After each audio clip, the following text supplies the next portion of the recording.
최영일 평론가, 임방글 변호사 자리했습니다. 어서 오십시오. 안녕하세요. 저 앞서 인터뷰, 녹화된 인터뷰 보셨는데, 문제는 이제 투자하고 싶어도 저 대북 제재가 조금이라도 풀려야 되는데, 그렇죠. 오늘 상황에서만 봐도 쉽지 않습니다. 조금 어둡습니다. 네. 북미 정상회담이 결렬된 이후에 미국 정부는 결렬 아니다, 실패 아니다. 그리고 이제 김정은 위원장의 말을 볼턴 보좌관이 인용하면서 자, 이게 가야 할 정거장이 많은데 하노이도 거쳐가야 할 하나의 정거장일 뿐이다. 이런 김정은 위원장의 말을 또 소개하기도 했죠. 네. 갈 길이 먼데 다소 지금 먹구름이 끼어 있습니다. 특히 미국 언론들의 분위기가 좋질 않아요. 한미 합동 군사 훈련 지금 종료되지 않았습니까? 키리졸브라든가 독수리 훈련이. 그런데 이게 어찌 보면은 좀 북한을 더 이끌어내기 위한 좀 선제적인 평화 조치인데 여기에 대해서 이 트럼프는 또 잃었다. 결국은 북한 좋은 일만 해줬다. 이런 좀 성토들이 나오고 있습니다. 그래서 이러한 부분들에 조금 트럼프 흔들기가 시작됐다. 이렇게 보여지는데요. 이 트럼프와 김정은 두 정상 지도자가 흔들림 없이 계속 좀 빨리 이 안타까운 상황을 돌파해냈으면 좋겠습니다. 언젠가 풀리길 기대해 봐야죠.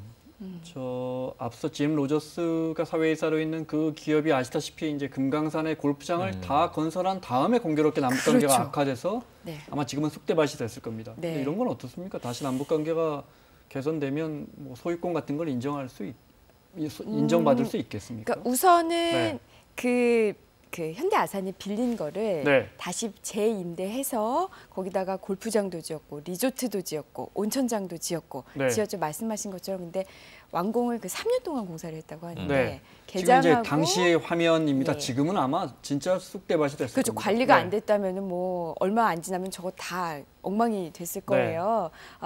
그런데 이제 개장 2개월 만에 이제 문을 닫게 됐는데요. 지금 짐 로저스가 사회이사로 선임이 됐는데 요거는 아마 이 제재가 풀린 다음에 금감산 관광이 재개가 되면 그 이후에 저 리조트며 골프장 운영에 좀 더 원활하게 하고자 그런 목적에서 사회이사로 선임한 것으로 보이고요.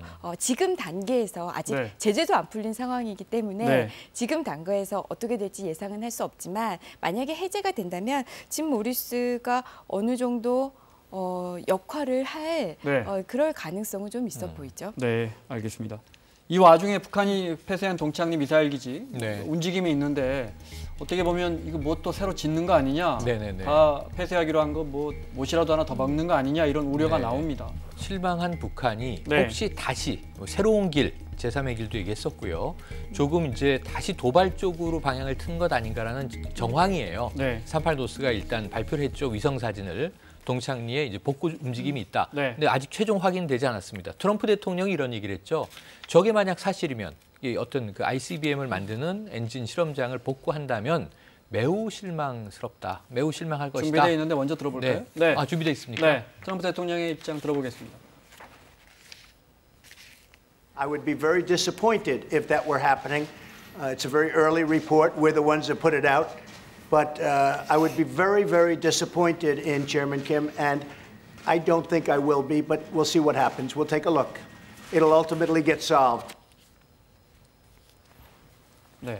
너무 실망할 것이지만 아직 단정 짓기엔 이르다. 최종적인 확인이 필요하다. 두 번째는 그 맨 마지막 발언은요. 김정은 위원장과 풀어낼 수 있다. 이렇게 이제 자신감을 가지고 마무리를 짓습니다. 그러니까 북한이 지금 어느 쪽, 냉온 어느 쪽 전략으로 갈지 우리는 아직 모르죠. 그건 이제 그들의 판단인데 트럼프 대통령 입장에서는 실망할 것이지만 그렇지 않기를 바라고 아직 속단하기는 어려우니 최종 확인을 할 것이고 그래도 김정은 위원장과 대화로 풀 것이다. 이제 이런 기류를 가지고 있습니다. 저도 저기 북한의 도발 조짐이 아니기를 기우이기를 기대해 봅니다. 알겠습니다. 오늘 나온 기사 외신 보면 미국 언론들이 마지막에 이제 트럼프 대통령이 회담장을 나오고 난 다음에 급하게 최선희가 그걸 봉합하기 위해서 마지막 제안을 갖고 왔고 그걸 이제 미국 정부가 거절했다. 뭐 이런 소식도 들려오던데 치열한 수싸움은 시작된 것 같습니다. 근데 누가 봐도 키는 백악관이 찍은 것 같아요. 백악관이 주셨습니다. 왜냐하면은 이 하노이 선언이 만들어져 있던 내용이 없었던 것을 미국이 던졌고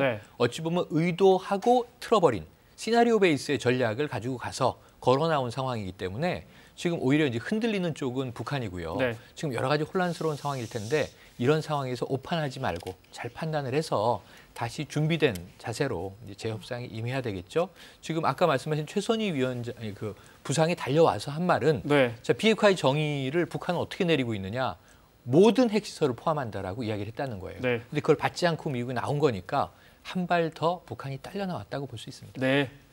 자, 임방글 변호사, 최영일 평론가 함께하고 있습니다. 자, 두 번째 주제 보겠습니다.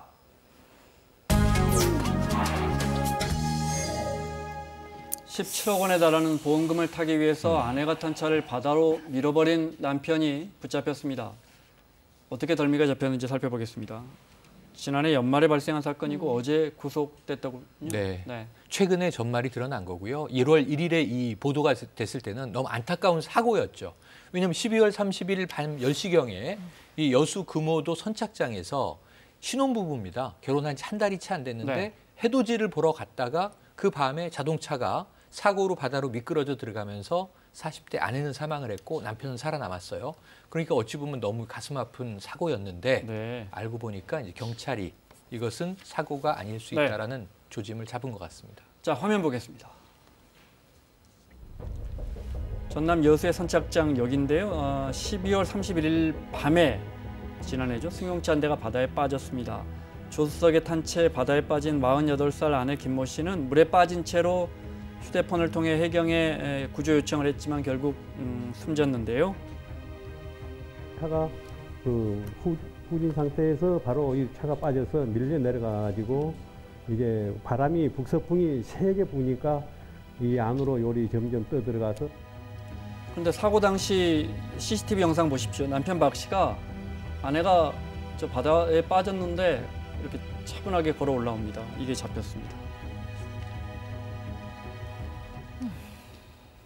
다른 사람들 일반적으로는 너무 뭐 정말 황급하게 막 올라가지 않았겠습니까? 전화를 한다든지. 그죠? 당연하죠. 네. 우선 아내는 차가 빠지니까 물에 빠지니까 네. 본인의 휴대폰으로 다급하게 119에 연락을 해서 구조를 요청했다고 합니다. 근데 반면에 지금 저 남편은 휴대폰을 차 안에 뒀다고 해요. 네. 그러면 구조를 하기 위해서 구조 요청을 하기 위해서는 이제 마을 쪽으로 가야 될 텐데 아까 그 CCTV에서 보시는 것처럼 굉장히 좀 느릿느릿한 걸음으로 간 그러니까요. 것이에요. 그러니까 네. 여기에 대해서 경찰이 굉장히 의아하게 생각한 것이고요. 이게 아내가 아니라 그냥 모르는 제3자가 저렇게 빠졌어도 그렇죠. 저걸 구해야겠다는 생각을 네. 하면 뭐 사람이 얼마나 뛰어가거나 다급해지겠습니까? 다급한데 그런 모습을 전혀 보이지 않아서 네. 저걸 보고 처음에 이제 경찰에서 저 남편을 의심하게 됐다고 합니다. 네. 일출 보러 갔다가 아내 네. 혼자 차에 타고 있는데 차가 빠진 거죠. 원래는 같이 타고 있었죠. 네, 부부가 함께 남편이 타고 운전했고, 있었는데 네. 남편이 운전을 했고 그런데 이 선착장의 차량 방지 턱 네. 난간에 차가 접촉을 합니다. 그러니까 남편이 일부러 접촉했을 정황이 나중에 이제 이해가 되는 네. 거고요. 네. 남편이 잠깐 차에 내려서 차를 확인하겠다. 차를 내린 거예요. 그리고 이 네. 아내만 타고 있는 차는 바다로 미끄러져 들어간 겁니다. 네. 거기에는 나중에 경찰이 수상한 점을 가지고 조사를 했는데 바다에서 건진 차를 보니 상태가 미심쩍은 점이 있었던 거예요. 어떤 거죠? 네. 일단 생각을 해보십시오. 경사진 선착장에서 차에서 내가 내린다. 네. 그러면 기본적으로 사이드 브레이크를 채웁니다. 기어는 파킹해 놓고요. 네, 주차해 기어는 놓고요. 파킹해 네. 놓고요. 그런데 지금 사이드 브레이크는 열려 있었고요. 네. 채워지지 않았고 기어는 중립에 있었습니다. 네. 이게 그러면 좀 의도한 것 같은 느낌인데 거기다가 창문은 겨울이니까 올려져 있었는데 네. 뒤쪽 창문이 7cm 정도가 열려 있었어요. 왜?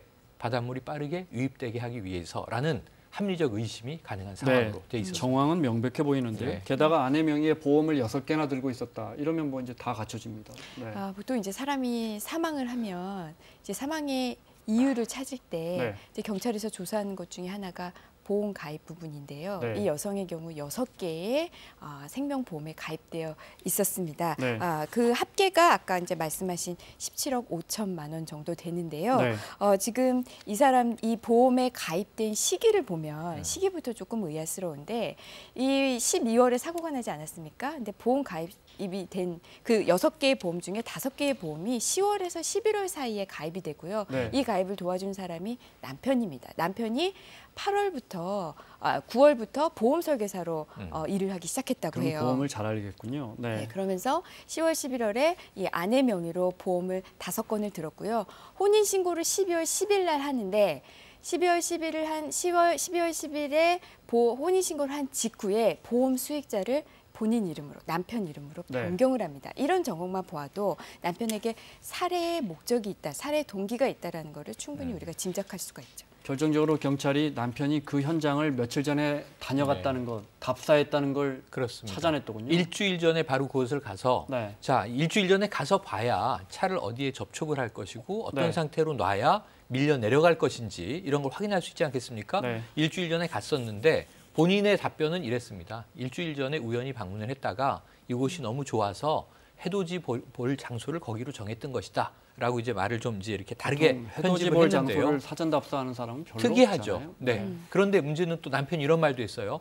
자, 바람에 밀려서 이 차가 바다로 미끄러져 들어간 것이다. 네. 그런데 그 당시의 상황을 다시 경찰이 조사를 해보니까 바람은 바다에서 육지를 향해서 불어오고 있었다고 합니다. 네. 그러니까 대부분의 말들이 다 진술이 거짓말이 되고 있는 것이죠. 네. 남편 박 씨는 여전히 혐의를 전면 부인하고 있다는데요. 여수 해경의 입장 저희가 잠깐 들어봤습니다. 네. 결혼하기 전에 이미 보험을 가입을 했고 결혼과 동시에 바로 수익자를 변경했기 때문에 사전에 치밀하게 계획하지 않았나 추정하고 있습니다. 네, 마지막 남편은 지금도 자기는 고의로 밀지 않았고 차량이 뒤로 후진하는 과정에서 난간 받침대를 부딪혀서 그걸 확인하기 위해서 뒤로 가가지고 확인하는데 바람에 의해서 차가 밀렸다고 얘기하는데 바람도 세게 불지도 않았고 차량 무게가 약 2톤 가까이 되고요. 그다음에 당시 바람은 자기가 얘기한 바다 쪽으로 분 게 아니고요. 바다에서 육지 쪽으로 불었습니다. 궁금합니다. 누가 봐도 적발될 것 같은데 이런 범죄를 저지르는 이유도 궁금하고 통계가 있나요? 통계 보니까 오늘 찾아보니까 저희가 보험 사기 규모가 해마다 굉장히 커지고 있더라고요. 네, 다 잡히는 줄 알았더니 잘 잡히지도 않고. 네, 네. 이런 건 어떻게 보세요? 지금 적발 금액이 점점 네, 7천억 늘어나고 원이 넘습니다. 있습니다. 네. 네, 그래서 이 보험 사기를 좀 근절하기 위해서 보험 사기 방지 특별법이라는 게 3년 전에 또 만들어졌어요. 제정이 됐습니다. 그래서 형을 좀 더 가중을 했어요. 네. 그래서 좀 처벌을 강화를 하긴 했는데 그럼에도 불구하고 왜 저렇게 적발이 되느냐, 보험 사기가 끊이지 않느냐. 보험 사기 자체가 굉장히 은밀하게 이루어집니다. 네. 그래서 은밀하게 이루어져서 사실 데이터들을 잘 축적해서 그것을 관계 기관끼리 좀 공유를 한다면 오히려 좀 더 적발이 쉬울 수가 있어요. 네. 그리고 좀 경찰이 조금 더 적극적으로 대처하고요. 보험 사기에 대해서. 또 하나는 그냥 일반 시민들도 내가 이번에 보험금을 내가 생각한 것보다 많이 받는다라는 생각이 들 때는 이게 혹시 내가 보험 사기에 연루되는 것은 아니지. 내가 지금 받아야 될 것보다 더 많이 받으면 이것도 보험 사기의 일종일 수 있거든요. 네. 그런 좀 경각심도 가져야 될 필요가 있다고 봅니다. 알겠습니다.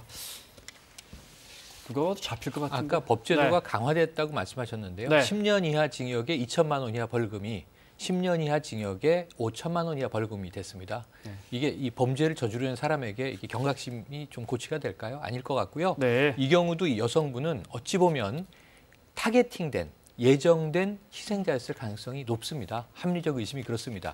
추정이긴 합니다만. 네. 아까 말씀하신 대로 누가 봐도 뻔히 잡히지만 아까 짐 로저스 회장이 얘기할 때 북한은 왜 개방될 것인가? 네. 돈 때문이죠. 이 일은 왜 벌어지냐? 돈 때문입니다. 좀 휴머니즘이 살아나지 않으면요. 이 일은 점점 커질 것 같습니다. 자, 마무리하겠습니다. 임방글 변호사, 최영일 평론가 수고하셨고요. 사사건건 내일 이 시간에 돌아오겠습니다. 고맙습니다.